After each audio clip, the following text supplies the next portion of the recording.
Xin chào mọi người, chào mừng mọi người quay trở lại với kênh channel của New Ocean và tôi là Ngọc. Và hôm nay tôi sẽ giới thiệu đến các bạn một dòng thiết bị đọc mã vạch thế hệ mới. Thiết bị đọc mã vạch cố định của hãng Cognex Datamin 370 Series.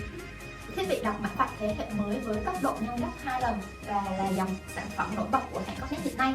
Và cần chần chừ gì nữa, chúng ta hãy cùng nhau tìm hiểu về sản phẩm này nhé. Như các bạn đã thấy thì dòng sản phẩm Datamin 370 được trang bị đầu đọc mã vạch dựa trên nguyên lý hình ảnh cao cấp, mang lại tốc độ và hiệu suất gấp đôi so với các đầu đọc thông thường cùng loại. Và đây là thế hệ đầu đọc mã vạch mạnh mẽ và linh hoạt nhất từ trước tới nay, sử dụng các thuật toán giải mã mới nhất để giải quyết các mã 1D và 2D khó đọc cùng đọc và đọc nhiều code cùng một lúc.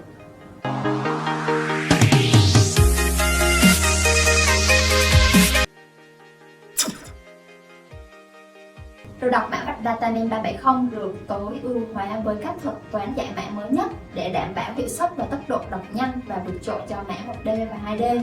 Bộ xử lý đa lõi của Datamin 370 cho phép nó chạy song song với các thuật toán và quy trình, dẫn đến hiệu suất của các trình đọc cao tương đương gấp 2 lần.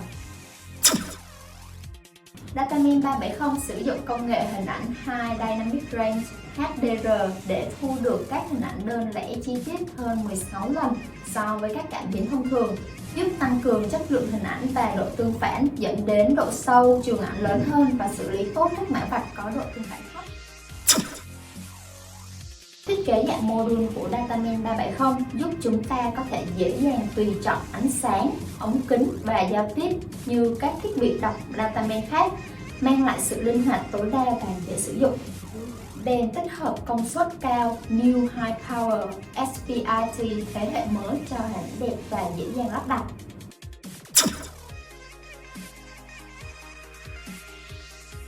Phần mềm công cụ cài đặt của Datamin đơn giản hóa việc cài đặt và vận hành các đầu đọc mã vạch Cognex, đầu đọc chụp ảnh trong thời gian thực để người dùng xem lại và theo dõi lịch sử kết quả đã đọc.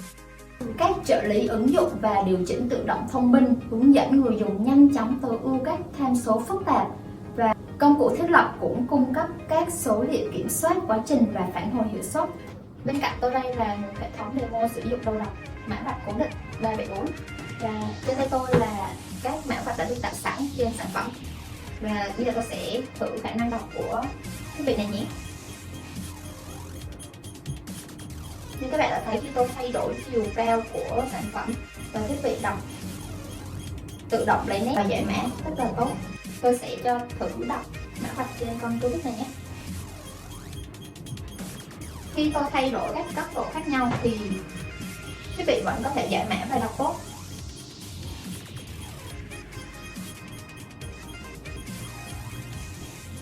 Và trên đây là những thông tin chia sẻ của tôi về dòng sản phẩm đầu đọc cố định Datamin 374. Và nếu các bạn có bất kỳ thắc mắc gì về đầu đọc mã vạch này thì đừng ngần ngại, hãy comment phía dưới và chúng tôi sẽ nhanh chóng giải đáp thắc mắc của bạn nhé. Hãy liên hệ với chúng tôi qua website hoặc hotline để biết được những thông tin về những sản phẩm khác nhé. Còn bây giờ, xin chào và hẹn gặp lại.